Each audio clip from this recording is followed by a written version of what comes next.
Serenade in the Sundarbans. Chapter 1, Shadows in the Mangroves.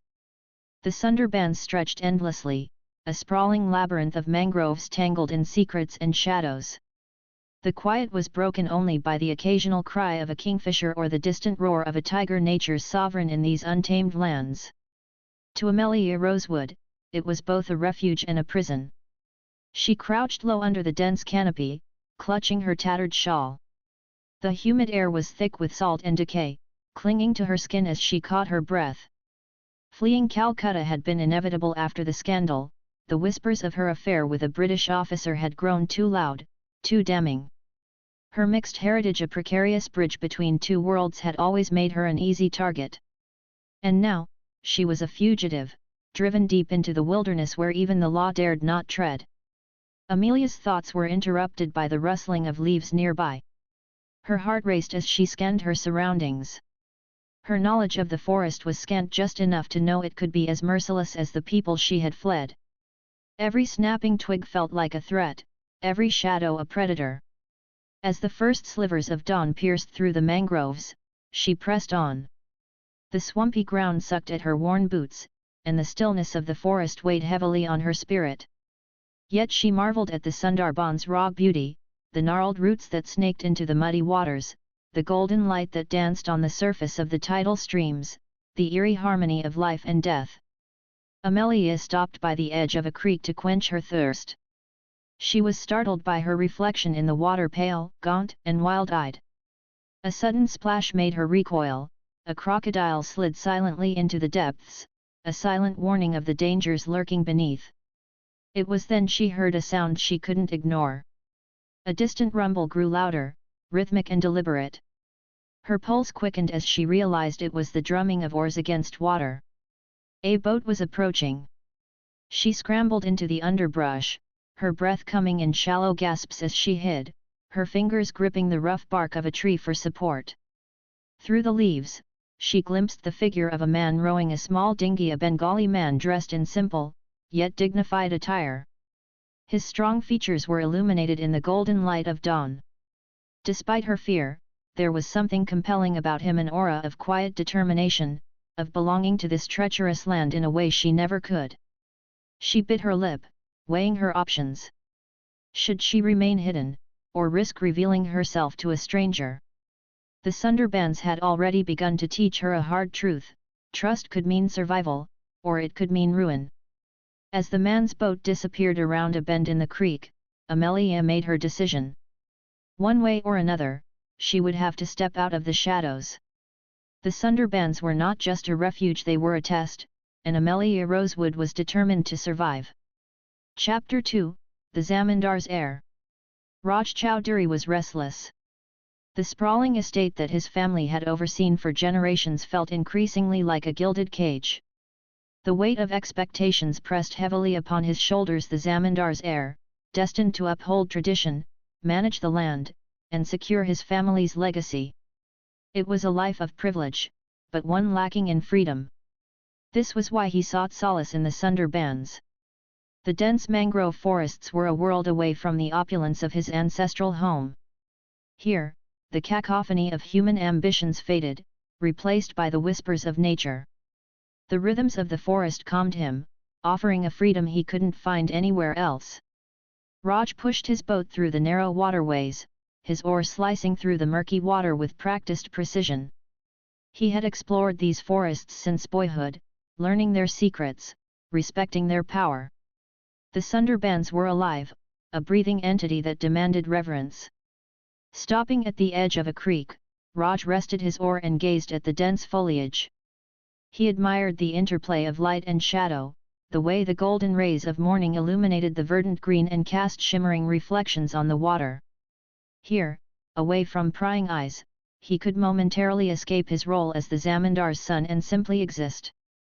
But his thoughts soon turned inward. His father's latest demands weighed on him. A suitable marriage had to be arranged, alliances forged through blood ties and dowries. The idea filled him with dread, not the notion of marriage itself, but the prospect of losing his independence to fulfill a duty that felt imposed. His musings were interrupted by movement nearby, a flash of motion between the trees. Raj stiffened, gripping the oar tightly. He had learned to respect the forest and its inhabitants, human and animal alike. Curiosity was not without risk here. He spotted a figure darting through the underbrush, a woman. Her movements were hurried, almost frantic, as though she was being pursued. Raj's instincts kicked in. If she was being chased, she could be in danger. He maneuvered his boat closer, careful not to startle her. As he neared the bank, he caught a clearer glimpse of her. Her clothes were worn, her face gaunt, but her eyes burned with a quiet intensity that struck him. She was unlike anyone Raj had encountered before. The woman froze as she noticed him, her posture rigid with fear. Raj raised his hands, a gesture of peace. "I mean no harm," he called out gently, his voice steady but soft. She didn't respond, her gaze flitting nervously between him and the forest. Raj could see the conflict in her expression, the distrust born of necessity, the exhaustion etched into her features. "The forest can be unforgiving," he added, taking a step onto the muddy bank. "You shouldn't be out here alone." Still, she remained silent, her stance defensive. Raj respected her caution. Whoever she was, she clearly carried her own burdens. "If you don't want help, I'll leave," he said, dipping his oar back into the water. "But if you need refuge, I can guide you somewhere safe." As he began to push the boat away, she hesitated. "Wait," she said quietly, her voice barely above a whisper. Her eyes met his, and in that fleeting moment, something passed between them, a fragile understanding, a glimmer of trust. The Sundarbans had brought them together. Now, their fates were intertwined in ways neither of them could yet imagine. Chapter 3, A Chance Encounter. The Sundarbans were relentless in their unpredictability, a labyrinth where beauty and danger coexisted in harmony. Amelia followed Raj cautiously as he guided her through the dense thickets, his knowledge of the terrain evident in his every step. She remained silent, her trust in him still tentative, yet she couldn't deny the strange comfort his presence brought. As they reached a clearing by the riverbank, Raj paused and gestured to the water. "This creek is safe to rest by, but the tides are unpredictable. We'll need to move before nightfall," he said, his tone practical. Amelia nodded, her mind racing with thoughts. What had brought this man into the mangroves? His demeanor was calm, yet she sensed a flicker of unrest beneath his composed exterior. She wanted to ask, but her pride held her tongue. While Raj prepared a small fire with dried branches he had collected, Amelia wandered a short distance away to gather her thoughts. The rustling of leaves and the distant call of a bird reminded her of the forest's constant vigilance. Here, she was never alone, not truly. But then a sudden roar shattered the tranquility, a tiger's growl, deep and resonant. Amelia froze as terror coursed through her veins. She turned sharply, and before she could react, she saw the beast emerge from the shadows, a magnificent Bengal tiger, its amber eyes fixed on her. Raj sprang into action, grabbing a burning branch from the fire and running toward her. "Stay still," he shouted, his voice commanding. Amelia obeyed, too terrified to move as the tiger snarled, its muscles coiled with tension. With swift movements, Raj brandished the flaming branch, creating a barrier between Amelia and the tiger. He stepped forward with purpose, his gaze locked onto the animal. The tiger hesitated, eyeing the fire warily. After a tense standoff, it retreated into the forest, disappearing as quickly as it had appeared. Amelia collapsed to her knees, trembling. Raj crouched beside her, his expression concerned. "Are you hurt?" he asked, his voice softer now. "No," she whispered, her breath uneven. You saved me." Raj offered her his hand, helping her to her feet. "The forest demands respect, but it also tests us," he said, his tone thoughtful. "You have courage, it's the first thing it looks for." As they returned to the fire, Amelia studied Raj more closely. There was a strength in him, not just physical but in his presence. She realized then that he, too, was navigating his own challenges, drawn to this wilderness for reasons she couldn't yet fathom. For the first time, Amelia felt a glimmer of something unfamiliar: hope. The forest had given her sanctuary, but Raj had given her safety. And in the shadows of the mangroves, a connection was beginning to take root. Chapter 4: Unveiling Secrets. The days passed in a rhythm dictated by the forest. Raj and Amelia continued their cautious exploration of the Sundarbans, both finding comfort in the shared journey. Yet, the silence between them was weighted not with mistrust, but with unspoken truths neither was ready to confront. One evening, as the sun dipped below the horizon and painted the sky with hues of orange and violet, they sat by the edge of a creek. Raj had set up a small fire, its glow reflecting in the murky waters. The forest was alive with the nocturnal calls of birds and insects, a symphony that seemed to both soothe and unsettle. Amelia stared into the fire, her thoughts swirling. She had been running for so long, running from her past, from judgment, from the world. But here, under the watchful canopy of the Sundarbans, she felt a strange urge to stop and face the truth. "I should thank you," she began hesitantly, her voice barely audible above the crackling flames. Raj glanced at her, his dark eyes questioning but patient. "You've risked yourself to protect me, and you've asked for nothing in return," she continued. "Why? You don't even know who I am." Raj leaned back, resting his elbows on the damp ground. "I don't need to know everything to help someone," he said simply. "The forest teaches us that we're all connected. Here, survival is never just about one person." Amelia considered his words, then sighed deeply. "I haven't always deserved kindness," she admitted. "In Calcutta, I made choices I regret. Choices that cost me everything." Raj watched her intently, his silence inviting her to continue. Amelia closed her eyes briefly, gathering the courage to lay bare the weight she carried. "I fell in love with a British officer," she confessed. "Charles. He promised me the world, a life where I didn't have to choose between being Anglo-Indian or being nothing at all." Her voice wavered, but she pressed on.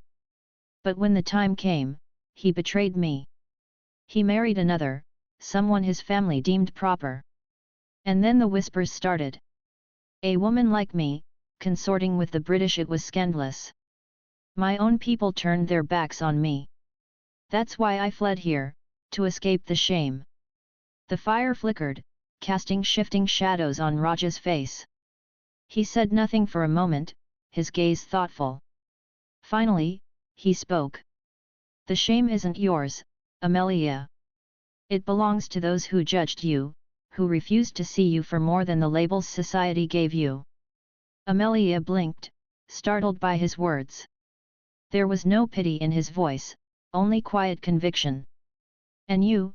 she asked, her curiosity getting the better of her. "What brings the zamindar's son to the edge of the world?" Raj exhaled slowly, his gaze drifting to the mangroves. "Duty," he said. "Family, tradition, they're everything to my father. To him, I'm just another extension of those things. But I want more than that. I want freedom."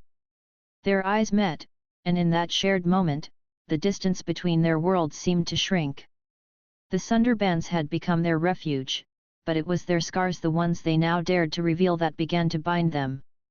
As the night deepened, they sat in companionable silence, the forest their only witness. Little did they know, their journey together was only beginning, and the challenges ahead would test not only their courage but the fragile bond they had forged.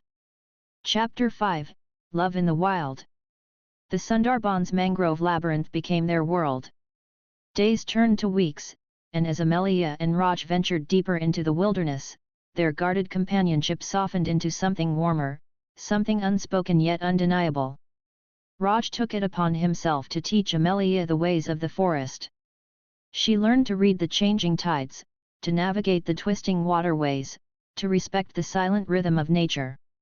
In turn, Amelia shared snippets of her old life, the books she had once adored, the garden she had tended in Calcutta, her mother's lullabies that lingered in her memory. Each revelation brought them closer, their lives intertwining like the mangrove roots around them. One golden afternoon, as they rested by a tranquil creek, Raj decided to teach Amelia how to row the boat. "It's not as easy as it looks," he teased, handing her the oar. "I'll have you know I'm quite capable," she retorted, a rare smile brightening her face. But her first attempt was met with splashes and uneven strokes, sending the boat wobbling dangerously. Raj burst into laughter, a sound so genuine it caught Amelia off guard. She couldn't help but join in, her own laughter echoing through the forest. For a brief moment, the weight of their pasts seemed to lift, replaced by the simple joy of the present. As the sun dipped lower, painting the water in hues of orange and gold, Raj sat back and observed Amelia. Her auburn hair caught the light, her expression serene as she mastered the rhythm of rowing. He felt his chest tighten with a new kind of ache, one he couldn't quite name but couldn't ignore. "Why did you come here, Raj?" she asked suddenly, her voice cutting through the quiet. He hesitated, his gaze fixed on the rippling water. "Because here, I'm not just the zamindar's son," he said.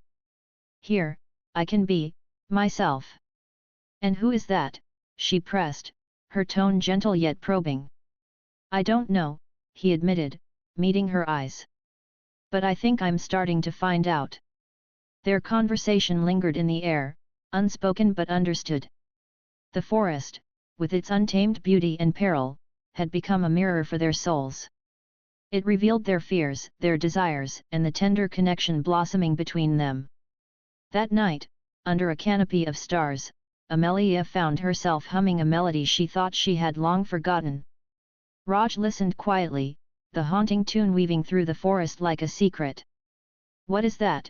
he asked, his voice low. "A lullaby," she murmured. "My mother used to sing it to me when I was little."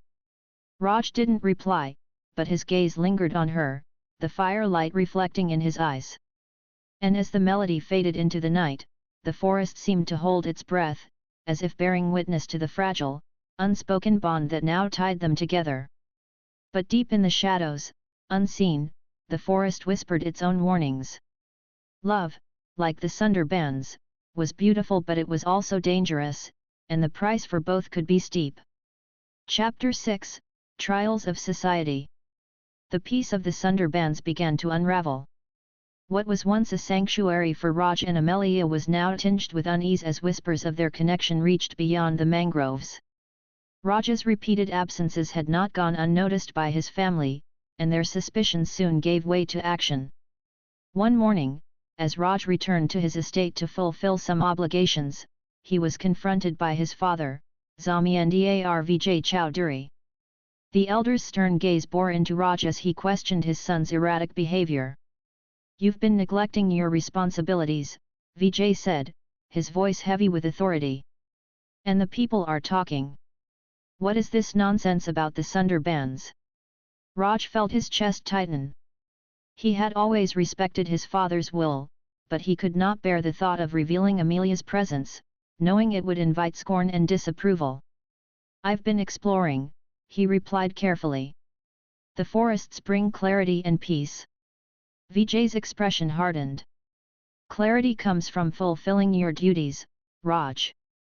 Not from chasing shadows in the wilderness. You are the heir to this estate, and you must act accordingly. We will not tolerate distractions, not now, not ever." Meanwhile, Amelia faced her own troubles. While wandering near the edge of the forest, she spotted a group of men dressed in British hunting attire. She froze as she overheard their conversation, her name, her description, and their orders to find her. Her pulse raced as she realized the danger was closer than ever. Panicked, Amelia hurried back to their hidden camp, where Raj was waiting for her return. "They're here," she said breathlessly, her voice trembling. "The British, they're looking for me." Raj's jaw tightened, his expression darkening. "I won't let them take you," he promised, his voice firm. But their predicament was worsened when Raj's family discovered the truth. His mother confronted him in private, her voice laced with sorrow. "What are you doing, Raj? This woman, she's a disgrace, a danger.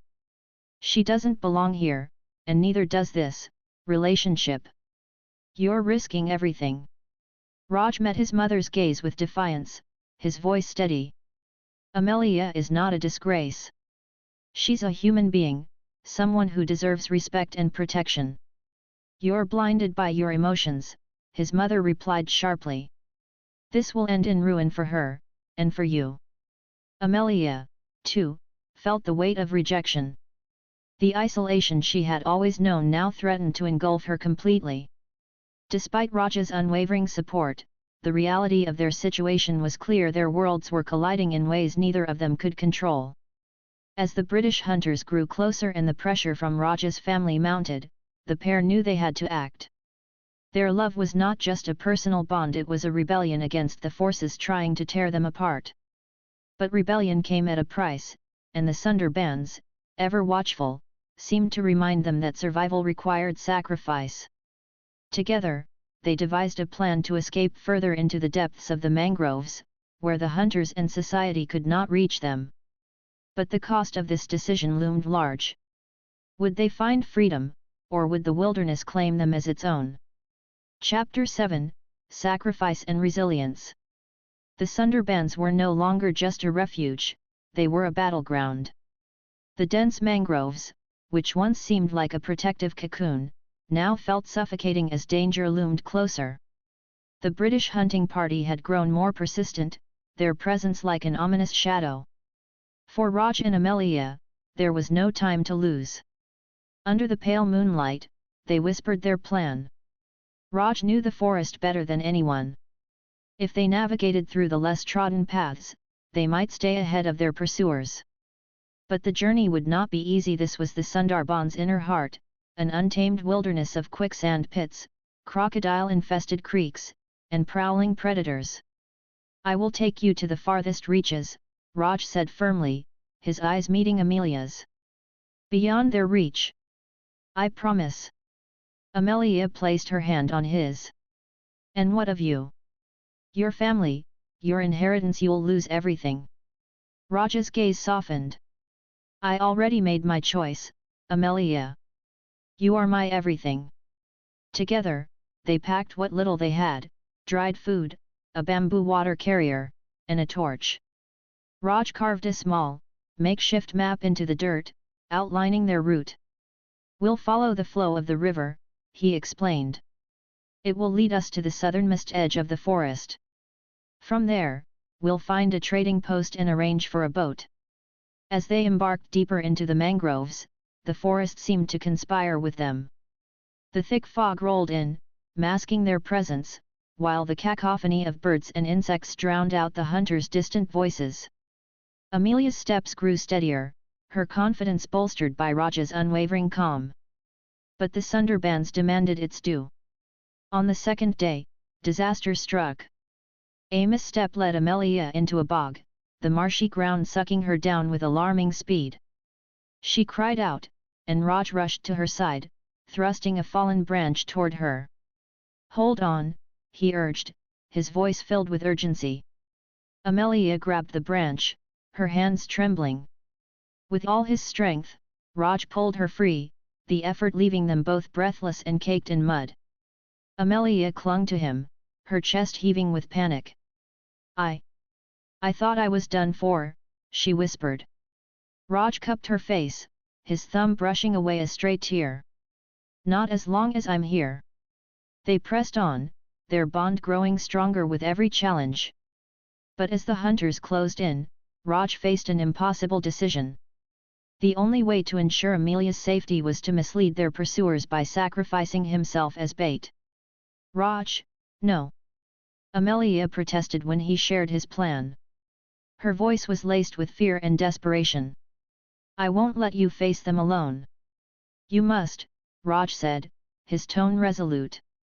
If they capture me, they'll think you've vanished into the forest. It's the only way. Tears streamed down Amelia's face, but she knew Raj was right. With a heavy heart, she promised to follow the map and find the trading post. You come back to me, she demanded, her voice breaking. Promise me. I will, Raj said, brushing his lips against her forehead.